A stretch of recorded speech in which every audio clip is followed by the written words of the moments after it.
Welcome to the School of Travels podcast. I'm your host, Becky Gillespie, and each week I bring you stories of how travel can truly change your life if you take the chance to get out on the road and step out of your comfort zone. My guests also share travel tips and lessons they've learned along the way, which I hope inspires you to let travel be your teacher. Hey listeners, I am so excited to bring you this first interview episode with Uwe Allgauer, co-founder of Coworking Bansko in the town of Bansko, Bulgaria. Uwe graciously agreed to be the very first interview after I had some audio problems with two other people when I was first starting this podcast. And it turns out that Uwe is like a superstar traveler, and the stories that he has to share are way advanced compared to some people that might be just thinking about that first trip. So I just want you to keep that in mind as you listen to Uwe's story, and I know you're going to be entertained. Also, just want to make a quick note that about 30 minutes through our interview, you're going to hear some light guitar music playing, and that was just background noise that happened in the same room where we were recording at the time. So just if you're curious. So without further ado, here's Uwe. Welcome to episode 1 of the School of Travels podcast, and I am so excited today to be here with Uwe. Welcome to the podcast, Uwe. Thank you, Becky, for having me. Thank you for coming. I'm so excited for you to be my first interview. I'm very excited too, yeah. Thank you very much for inviting me. Thank you. So, as I said in the introduction to the School of Travels, on this podcast, we kind of want to show people how much there is to learn from traveling in general. And I know a lot of people out there that are scared, or they think it's too expensive, or it's just intimidating to go out into the big world and I'll just stay in my town or not travel very far. Mm-hmm. So I hope that by hearing your story and hearing all the other stories of people on this podcast, that people will feel more confident and realize just how much there is to learn. So I'd like to start with you telling us a little bit about yourself in general. Okay, I'm Uwe. I grew up in the western of Austria, in the most western part of Austria, actually, very close to Switzerland, very close to Germany, Liechtenstein. It's a mountainous alpine area, and it was a small village, actually a small town by the name of Feldkirch. And it's very beautiful. I can show you around within 10 minutes probably. It's so small, but it's beautiful, and it's a medieval town. So I really like it. But also I like to travel, and I always had the feeling something drew me in a far distance. You know, I don't know where it actually drew me to, but I always had the feeling I need to go and discover the world. Really? So even from a very young age, you had this feeling? Because that's what I'm really interested in, is where does that come from, or what inspires you to finally want to get out there and travel? I think, you know, if you ask me like that, I cannot remember that I could formulate this, you know, like it was not like something I could speak out loud, but it was something always within me. It was like a feeling, you know, like I was always tempted to go to explore the distance, to explore new things, new countries, new cultures and stuff. So when I actually started my career as a professional electrician, a friend of mine, whom I got to know during this job, he said he will travel to Kenya, to Africa. And I'm like, wow, that sounds so exciting. And I'm like, I want to go to Africa as well. So I was really excited. And he said, you know, like, actually, we go like with the extended family and friends. So if you want, you know, you can join us. And so I thought, oh, that's a great idea. And I joined them. I was like 16 years old, I assume, you know, maybe 17. Yeah, 16 or 17 years old. And then I joined them to head to Kenya for, I think, 3 to 4 weeks or so. And it was an amazing journey. I learned so many things there. Wait a second. Had you ever left the country before when you went to Kenya? No, I mean, you know, like growing up very close to Switzerland and Germany is like we crossed borders like very much so, because for us it's very normal, very usual to cross borders. Like going to Switzerland, to Liechtenstein and Germany is like in this Central Europe is like it's very normal for us. So of course I have been to other countries, but not in the sense of that far distance and without my parents and.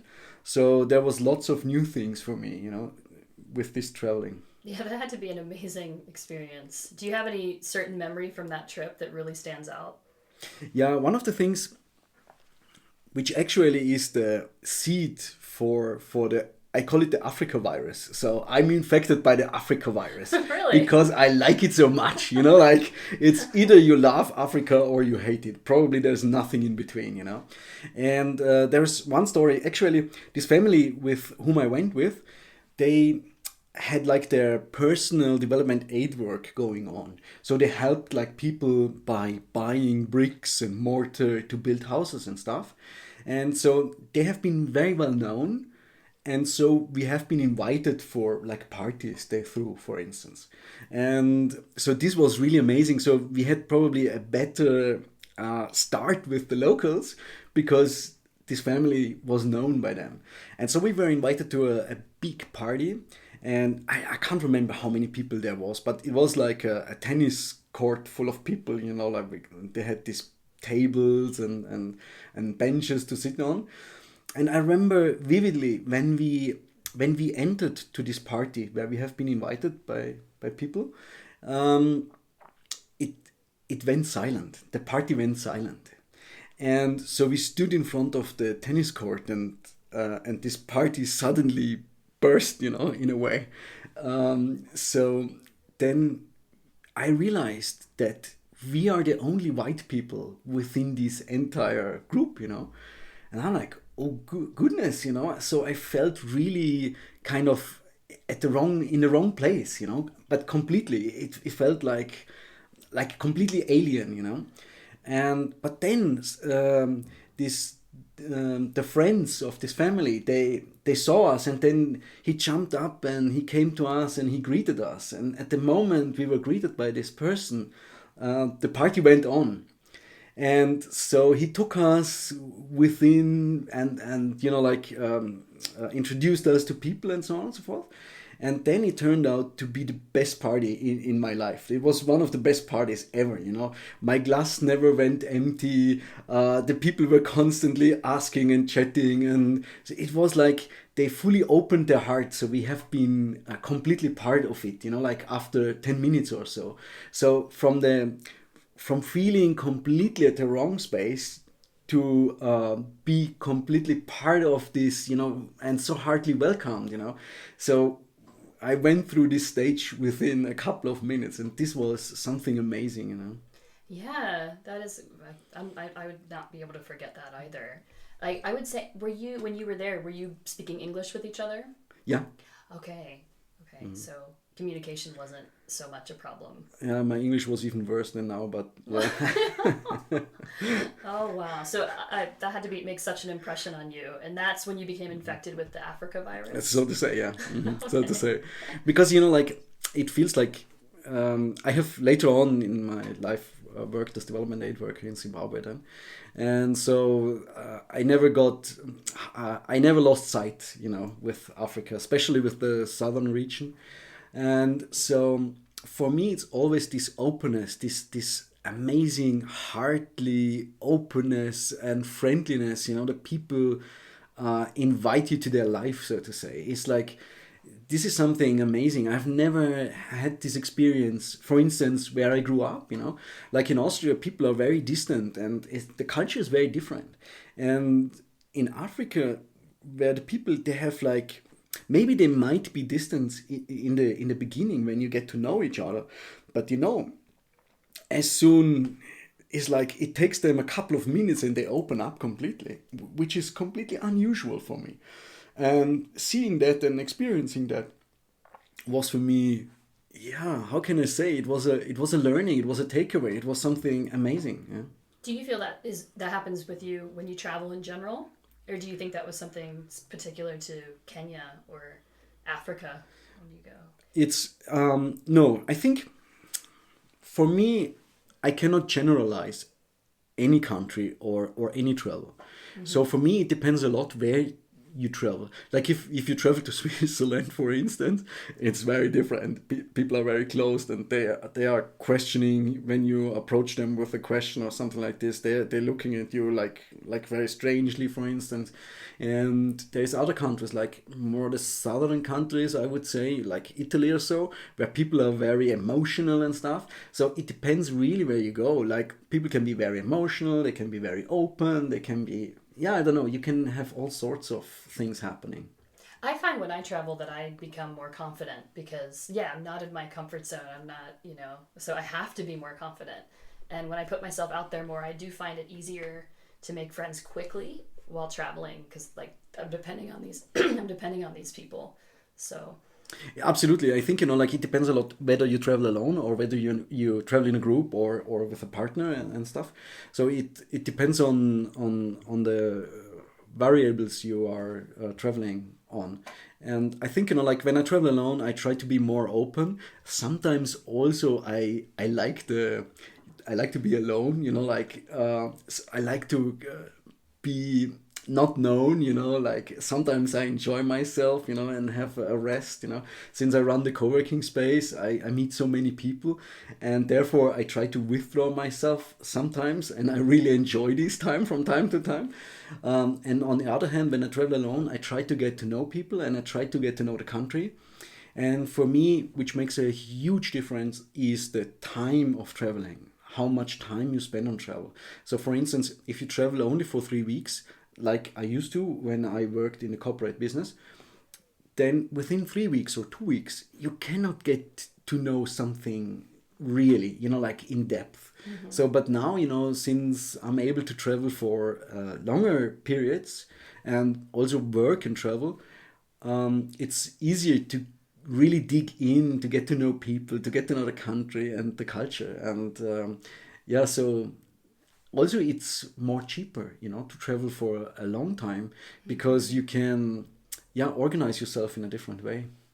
Yeah, I would say like the same happened to me. I traveled for short periods of time at first, and then it just got longer and longer because the same thing you realize Absolutely. you have a much richer experience. Absolutely. Okay, so you mentioned traveling alone. What was the first time, or when was the first time that you traveled alone? That's a very good question.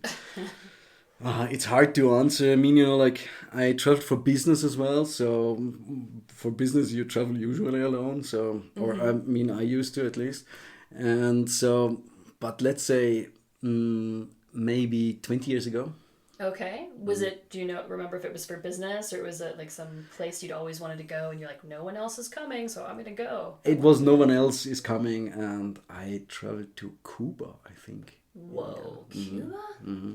So what was that like? I mean, even now I think I've heard it's a difficult country to get around in because the infrastructure just isn't there. Yeah, to be honest, Cuba was not such a nice experience for me. I mean, like on the postcards and on the photos, like you can always shoot good photos and think, it looks nice and stuff, but the experience was not that good, to be honest, because I felt the pressure. Fidel Castro at that time was still alive and he was still influencing a lot.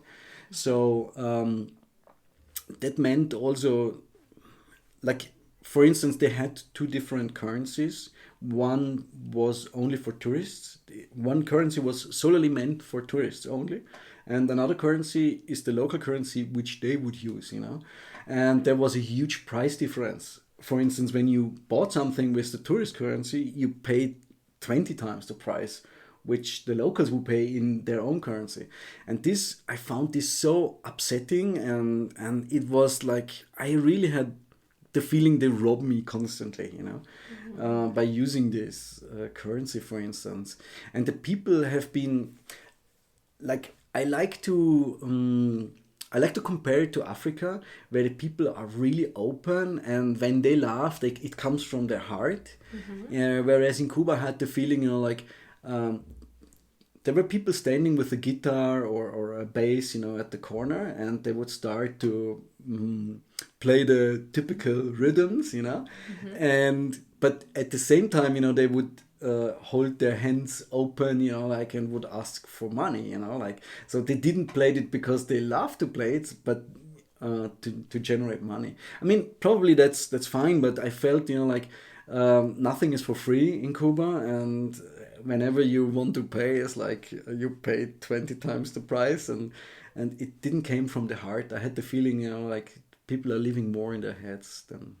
How old were you when you went to Cuba? I'm not trying to find out your age here right now. But... Sure, I see. I think I was. I mean, it's not 20 years ago, I must admit, so that was a little bit far-fetched. But I was around 30. Okay. And why did you go to Cuba? Why did you choose to go there? I always wanted to see it, and I wanted to see it in the original stage, so to say, like when it was like with Fidel Castro still in place and blah, blah, blah. So this was something I really wanted to, experience before things changed completely, like I wanted to be the one who is still able to tell, how was it before, Before you went, did you hear about like, oh, there's these two different currencies and people they don't act so sincere when they're on the street corner. Had you heard about any of that before you got to Cuba? Well, actually, you got me there, because usually I find out everything beforehand and I inform myself very well, but for that travel I didn't. I just wanted to find out about Cuba, so I haven't got my head around it, so I didn't dig in deep enough to find out beforehand. Only just a week before or so I thought, I should buy a travel guide, probably it's a good idea, and so I did, and that was when I found out they have two currencies, and it felt really, Yeah, I'm just like, because I'm always trying to think of things I learned from travel, and the expectations are such an important thing, right? If I Absolutely. knew all of that before, okay, I'm going to have different money going in different places for the currencies, and especially from America. But I'm a different case with Cuba, I think. But I think if I didn't know everything, then it'd be a bigger shock. So in general in life, I think, have either no expectations or have those expectations, be ready to be flexible. So, yeah. But Absolutely, yeah. I mean, nowadays, since I know many more people, it's very easy. I would ask a friend, how do you find it there? What do you think is good and bad, and stuff like this. So to prepare myself now, it's very different than it was like years ago, before I knew so many people, Okay, but now, to go back to the traveling alone part. So, generally, do you enjoy traveling by yourself, or do you prefer it?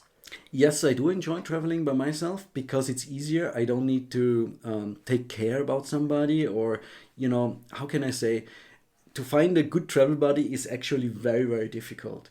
So you're hanging out mostly 24 hours, and it can be there can be some pressure, so you have to find out what does the other one want, and what is the needs everybody has, and the expectations, and so it's very easy to don't get along, like to have troubles during travel. So when you travel alone, you just need to take care about yourself, so there is no compromises. You can do whatever you want, and this is something I enjoy. But also I like to travel with groups. Like I like to travel with big groups, like more than 5 people. And I think that is lots of fun. So if you've traveled with a lot of friends, like in 1996 I went with 5 people to Australia with friends of mine. That was amazing. That was really, really cool. So we rented a car and we hitchhiked and we took a Greyhound and we flew and we did all this, all this traveling together. That was really cool. So it's either alone or with a big group, which I prefer, rather than only 2 people, where you really have to take care about each other. Okay. I know so many people are afraid of traveling alone. So what would you say to someone who is afraid of traveling by themselves? They're like, oh, I'm just not going to go at all because I have no one to go with. I mean, you can view traveling from different angles, actually. So, and I think traveling is always worthwhile because the experiences you make, you cannot make otherwise. At home, you know how everything works, you're in your comfort zone, and all these little things, right? So, but as soon as you travel, your world is upside down, You don't know how it works, you need to find out, you need to rely on people you don't know, and stuff like this. So it's like everything is questioned, so to say, and it throws you a little bit into the wild, so to say. So you have to find out, you have to figure out, how does this work, how does that work, and you have to get your head around it. And I think traveling is always worthwhile, because you learn so many things, and you get to know people, and you make these amazing connections, and you get thrown into things you haven't even dreamt of, or you couldn't even imagine. How many times, when I look back, how many times did I say, I couldn't have imagined this happen. And this is something really outstanding. So travel alone, do it. I mean, get your head around it. Is it safe enough? Like, what country do you go and stuff like this? So of course you need to do some homework and prepare. But I also traveled through the central Kalahari on my own with a 4x4. So I like to do safaris, for instance, on my own. This was in Botswana. So aren't you afraid of an animal attacking your vehicle? No, not at all. I mean, like I was part of the Zimbabwe wildlife organization, and I got to know how to behave in certain situations. Okay. So, but of course, these travels had lots of question marks, actually. It's because I had to reckon how much fuel I need, and will it last? And it didn't last. Actually, we miscalculated, like a friend of mine joined me for the trip. We miscalculated for actually 40 liters, which is a lot. So we needed much more fuel. So the travel was really tough, also to change a tire at 50 degrees Celsius in the sun, like in the desert, so to say. It was very tough. But also it was very revealing and very rewarding. How many people can say they traveled through the Central Kalahari? You're the first person I've met. Glad you say that.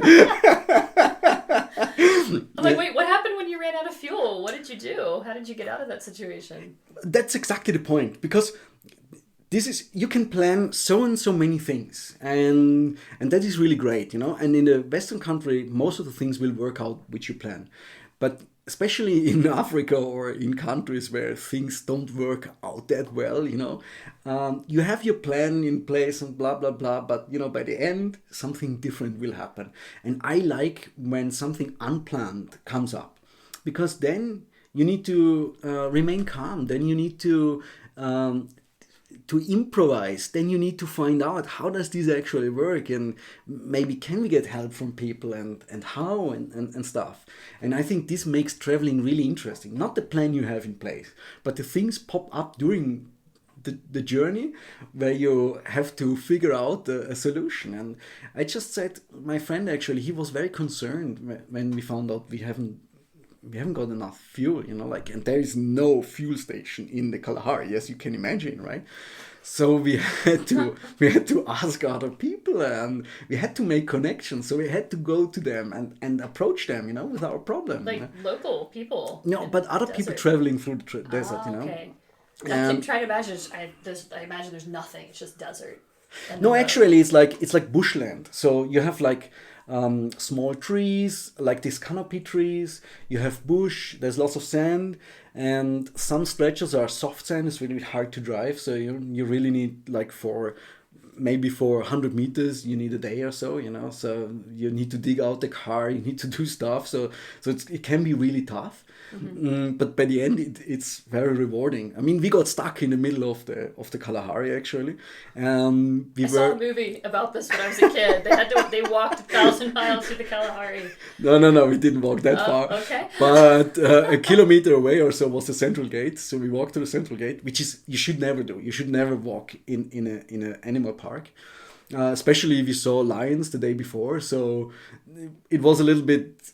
I thought, okay, let's try it. We took enough water, and so we went through to the central gate, and they had a tractor and they pulled us out. So we were very lucky, actually, in the end, and we managed to fetch another, 18 or 20 liters of fuel. So we could go, and it kept us going, and until we get some more fuel, from other people. And so it was always fun. We met amazing people, and we had, I think I have an amazing story to tell. Yeah? Well, I was going to say, that's the story that came out, right? Of all these things that you remember. Absolutely. So, Yeah. but listeners, I do want to take us back a little bit because he's got us like almost being attacked by lions in the Kalahari. I don't want you to be so scared of travel or its potential dangers yet on episode 1. But Uwe, thank you for sharing this. We haven't been attacked by any animals, so not even by small crawling ones, You not never have. at all. You never No, have. never have. Okay, Yeah. okay. Well, I'm curious because maybe for some of our listeners, they're going to start like slower and they might just travel within their own country first as like the first step. So can you remember like the best trip that you ever took within Austria? There was, one thing I think which annoys me a little bit is like when I travel now, I have seen, I think, something between 16 and 17 countries so far. And so whenever I meet people somewhere and I introduce myself, I'm from Austria, and then they start telling me what happens in Austria, and I'm like, I didn't knew that actually. Good to know. And I'm always reminded when I travel, I should travel more at home, in my own country. So I didn't do as much travels, but I'm a skier, I'm a paraglider. So, I've seen lots of mountains, and this is something I really enjoy, especially the paragliding. When you start flying, you're able to get on, to elevate the altitude, so you can go above the mountain and you can see both sides at once, which I think is really amazing. So I think if this counts to traveling somehow, I think that is the most amazing trips. Yeah. Oh, I'm sure it's gorgeous in Austria to go above the above the mountains. Yeah. Wow. How many times would you say you've done it in Austria? Flying, I flew about 50 times. Wow. Mm-hmm. When did you start? Were you still living at home? Yeah. It was like, I think I was 25, I guess. And so a friend of mine and we were starting like, okay, so mountains are great. What can we do in summer? In winter it was pretty clear we could go skiing, and use the mountains that way. But in summer it's like, okay, you can go hiking. But like when you're young, you think, hiking is probably not the best thing to do. So you think, I'm more adventurous. We should do something else. Mountain biking I never got into, and so I don't know, we came up with the idea of going paragliding, and we did a course. There was a 1-week course in Regensburg, which is like a very mountainous area in the most western part of Austria. It's like 40 minutes from my home. Mm-hmm. And it's an amazing stretch. It's really cool. So a nice mountain, really good to learn paragliding there. Lots of tourists there as well, so sometimes it can be packed. But it was very safe, and we started with, I think, with a slope, where we tried out first, and within the course of 1 week we learned how to fly. So wow, what a great way to see your own country. Absolutely, it's a completely different angle, and completely this perspective. It's so fascinating. I really like it. Yeah. I'm so glad I did it. Yeah, thank you for sharing.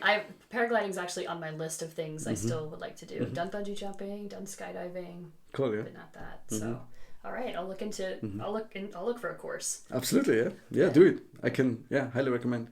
Okay, well, thank you. I actually met you, and the first day that I did, you shared your.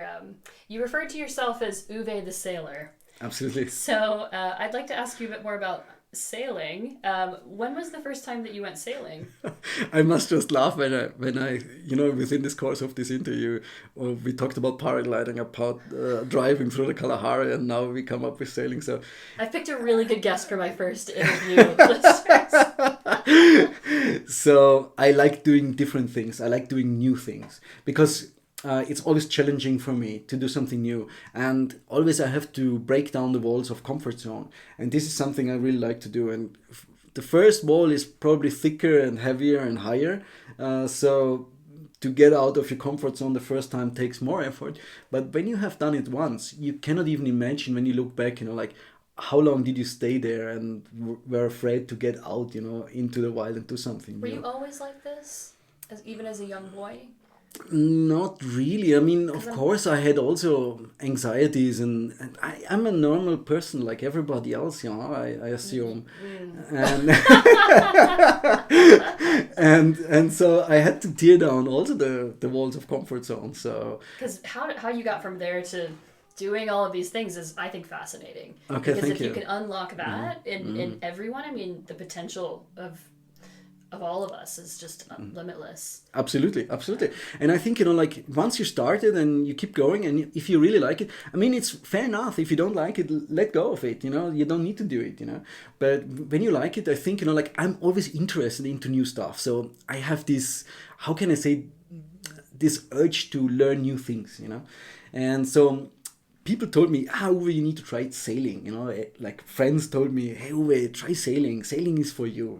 And I was like, I took it on the light shoulder, as we say in Austria. I said, yeah, maybe once or at the time. I don't know. It wasn't time, but at a certain stage, I thought, okay, let's give it a shot. I want to try it. Like how is the waters? How is the yachting? How does this work? How old were you? Would you say when that happened? Like the problem is I do so many things that it's tough to say, when exactly I started. But I started sailing 6 years ago, actually. Okay. And I got to know somebody on my first sailing trip, which was really awesome. And she was into sailing much more than, like I just went on a trip, we went from Sicily to Dubrovnik, Sicily in Italy, most southern point, more or less, to Dubrovnik in Croatia, and it was an amazing trip. We had so many things, it was really, really cool, So it was an adventure, and so I got to know this special person, which was really awesome, and she was big into sailing, and it created the urge in me, to do more sailing and go sailing with her, and so I started to do a sailing course. We have like lakes in Switzerland, and Lake Constance is close by. So I thought, I give it a chance, going on a lake. And so I made my first patent for the Lake Constance. And so it opened up a new world for me. And also I had such a good sailing teacher. He was really, how can I say, he was really into sailing, and although he was a bit harsh, like learning from him was sometimes a bit tough, but he taught me very well, and I had the feeling I can sail any yacht, So after that, I felt really competent, And so when I started to dig in more and more and more, and so I did lots of sailing. So actually, on one point, I dedicated even 1.5 years of my life only to sailing. So I went from sailing trip to sailing trip to sailing trip, more or less, in one go. So I had some time in between where I needed to take care after my business and stuff. But I dedicated more or less 1.5 years only for sailing, and made a lot of sailing certificates. And now I'm a skipper myself. So. Wow. Yeah, and I know that you've just started opening up the opportunity to others to take them on sailing retreats, you're calling it. Absolutely, yeah. I think, sailing, as I would also compare it actually to paragliding. You have these elements like wind, and especially with sailing you also have the water. And I think it takes you in a completely different environment, probably like diving or things like this, like you're completely in a different environment, in a different world. And sailing feels like when you are on a boat, the boat is like the nutshell. The boat is like like a snail who carries around its house, It's like you're in this safe environment in your yacht, And then your normal life on land is in a far distance, because you're out in the waters, on this little island. Yeah. And so it completely takes you out of your normal life, and this is something really amazing. So you look at your normal life from a distance, in a way, So it is a completely different feeling. It is a completely different environment. Everything is different. The smell is different. The noises are different. It's like, like the house is moving and rocking, it's a very different environment. And this is what I like about sailing. Also, sailing is one of the disciplines which contains a lot of discipline. So you need to know how to tie knots. You need to know how to read the weather. Like you should know, what happens next and stuff. So you need to navigate. You need to navigate in all sorts of conditions, and you need to, make your way. And there's so many disciplines. I think sailing is one of the things you can never master. You can only get better with. Wow, so many life lessons just from all these things that you've decided to try in your life. Mm-hmm. I mean, what do you think your life would have been like if you just decided to stay at home? I think it would be so boring. I would have, gave up probably. I don't know. Yeah. Oh no, I guess you'll never know how it was. You never know. But I'm very happy that I took the decision. Maybe in the beginning, and for me, I can hardly imagine. How it is. Sitting at home and plan your first trip. So I have made so many trips. For me, it's hard to imagine, and I cannot tell you how it was, when I did my first trip. But I know one thing for sure: it was very exciting, and what I have made the conclusions I draw and the experiences I had was so overwhelming and so amazing. I couldn't imagine before that. We always say, whatever you can imagine, you can achieve. But I think imagination, if you don't go out, if you don't get more into you, if you don't get, how do you know? You need to expose yourself in order to find out more, and your imagination will grow as well, so... That is so true. I have found that the same from all the travels I've done. So I hope that people can take that first step into their own curiosity, really. Even if it starts in their room and then goes to their town and then, finally they try that trip somewhere outside their own country.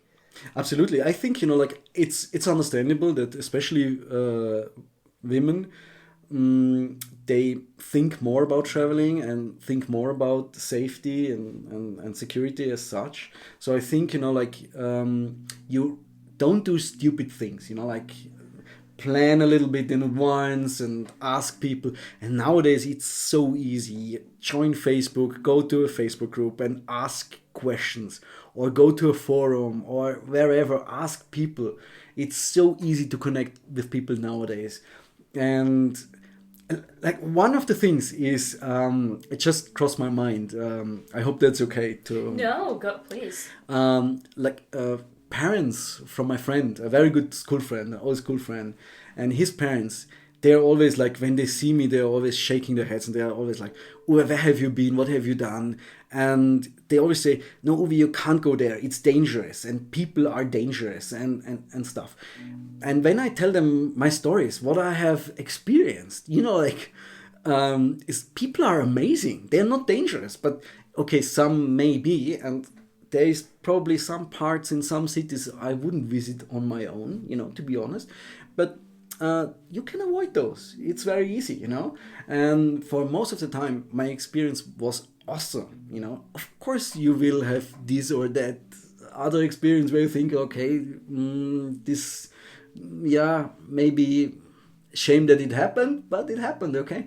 But the most of the experiences are really amazing. People are amazing. Different cultures can be very overwhelming and very, I think it's worthwhile traveling. Yeah, I found the same. No place has ever been as dangerous as people told me it was going to be. Absolutely. So that's right. Yeah, don't let it stop you. Mm-hmm.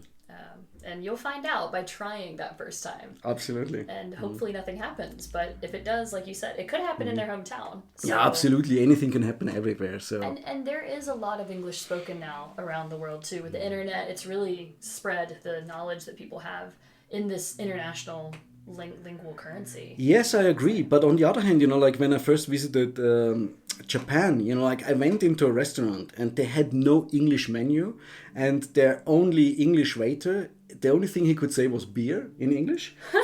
The rest, was completely improve. I had to improvise somehow in order to get something to eat. It was a very awkward situation for me and for the waiter, as you can imagine. Yeah. But then, I downloaded some photos on my phone and I could communicate with photos. So you always find a way, and it was an amazing experience by the end. Yeah, it's amazing how much your facial expressions will get you, how far it will get you. Absolutely.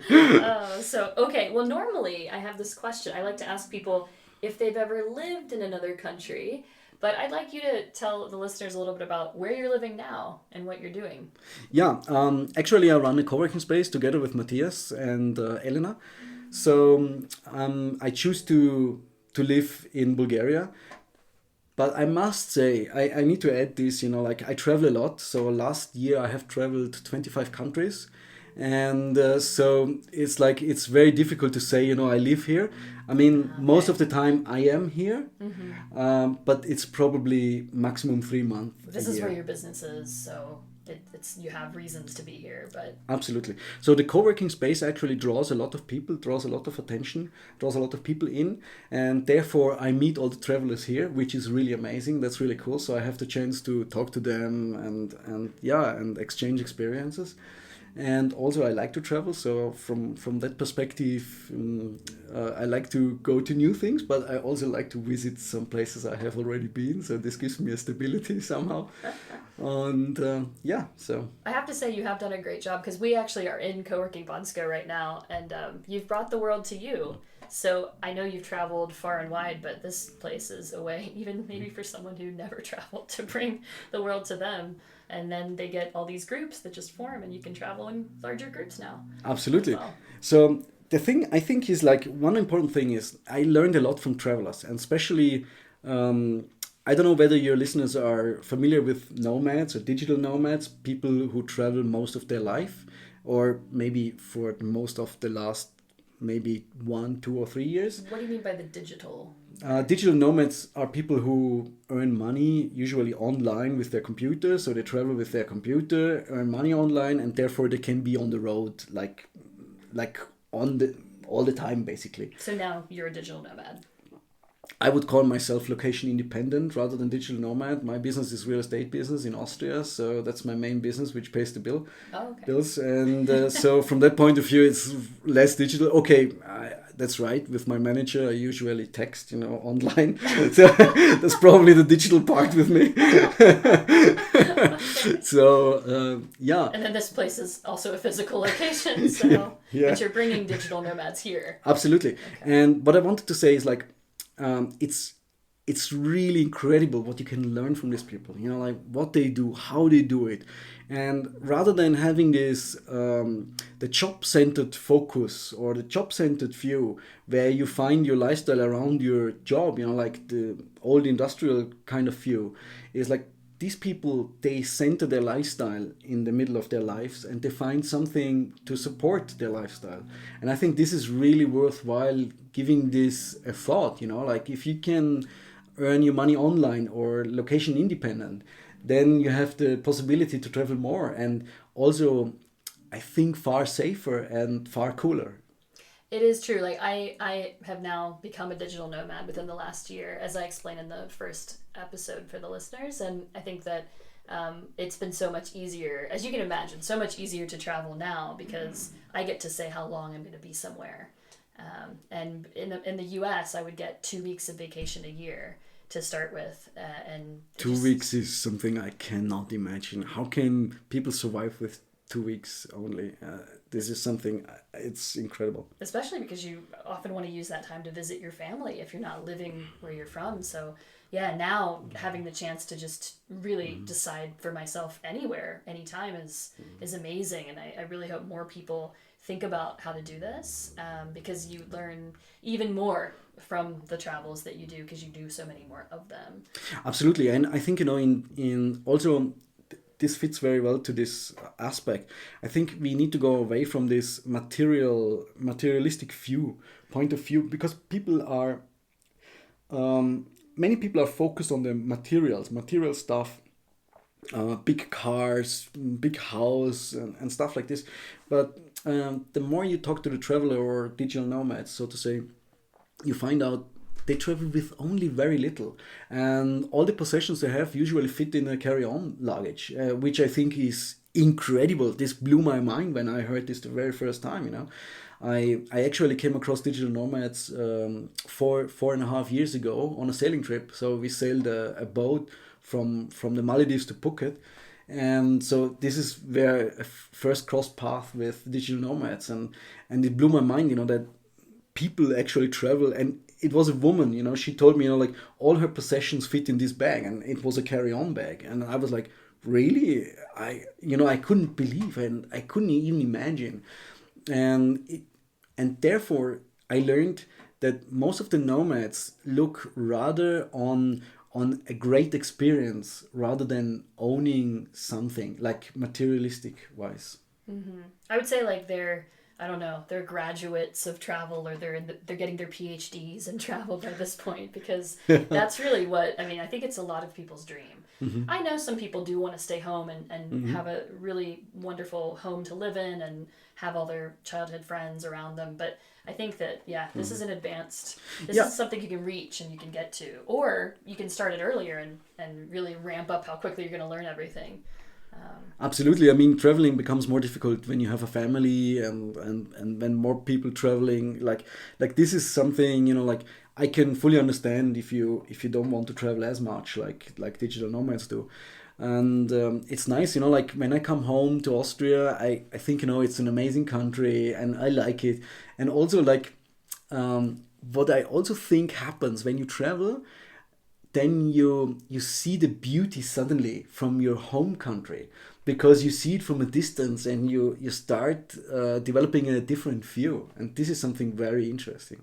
Oh, I agree.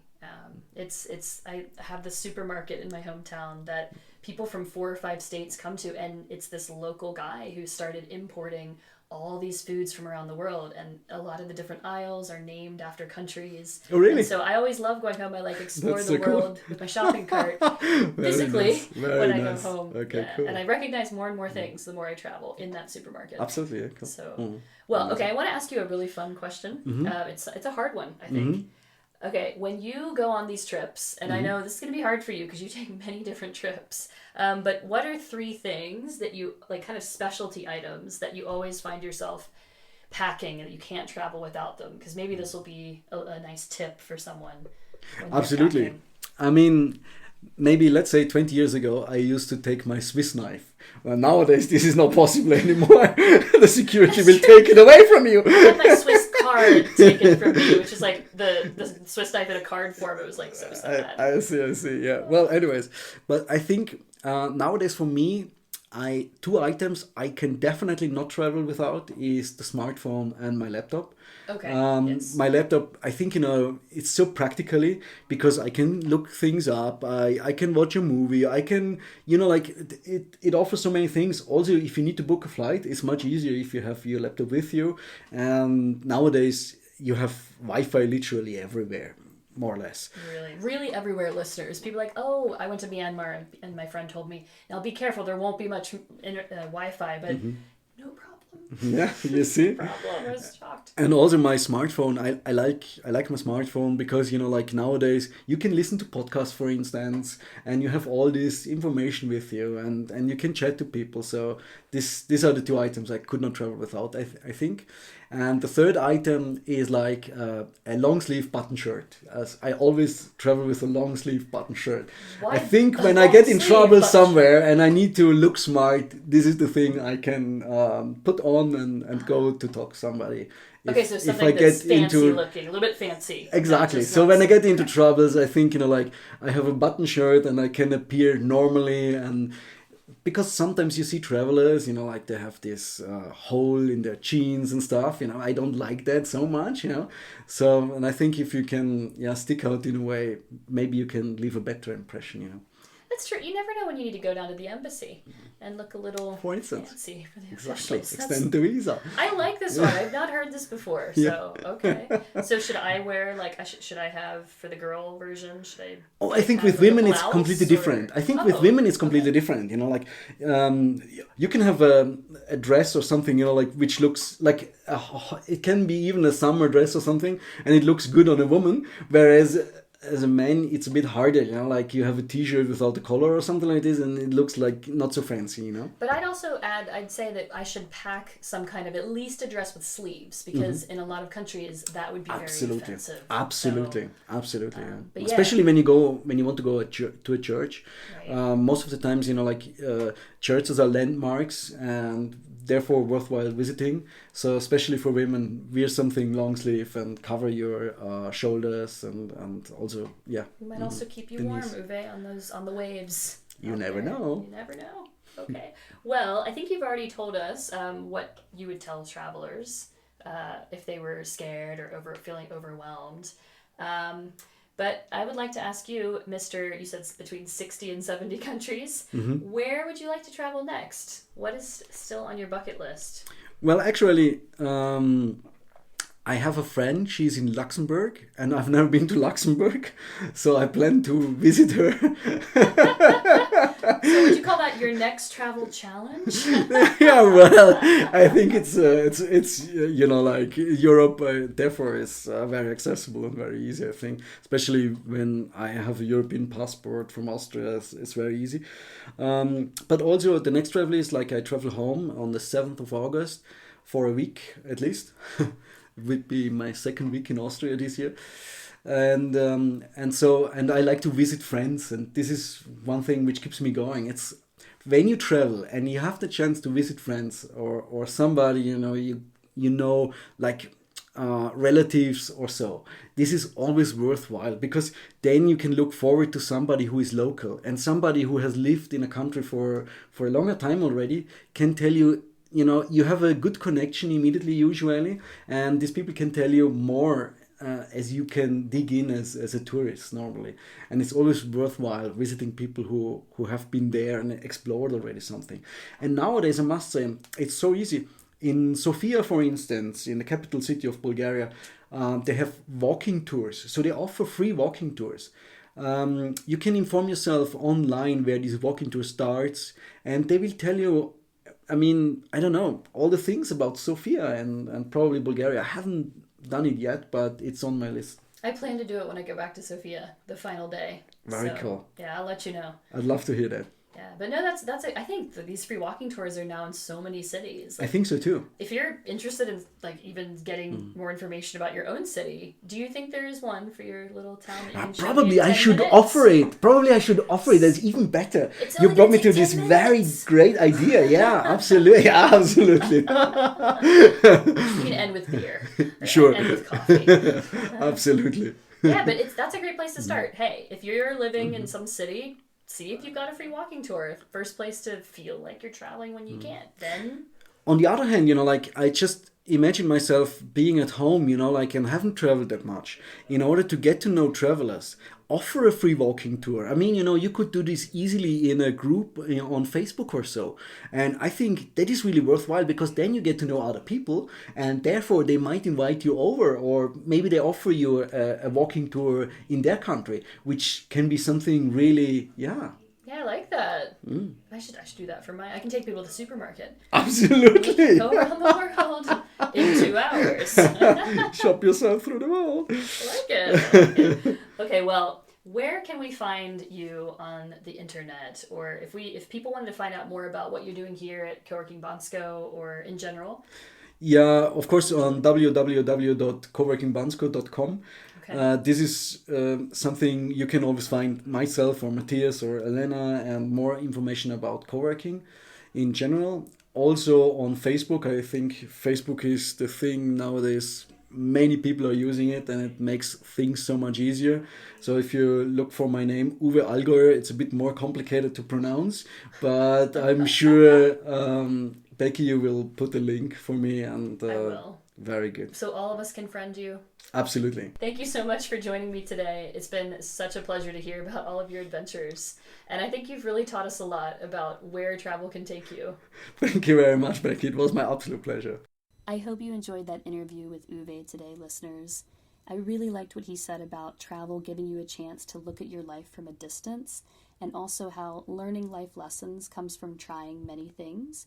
And it's evident that he has learned so much from all the experiences that he has given himself the chance to take. So I hope that he is an inspiration to you. We're going to provide links to his co-working space at Coworking Bansko, and also the sailing trips that he does occasionally. There's a Facebook group. We can give you the link to that. And also I want to leave you with a final travel quote for the day. This is from a great writer, Robert Louis Stevenson, who says, For my part, I travel not to go anywhere, but to go. I travel for travel's sake. The great affair is to move. Have a great week, listeners. Thank you for listening to the School of Travels podcast. If you enjoyed today's episode, I'd love for you to subscribe, rate, and leave us a review on iTunes. Special thanks to The Sam Chase for allowing us to use their song, In a Perfect World. Don't forget to join us next week for another episode, and remember to always let travel be your teacher.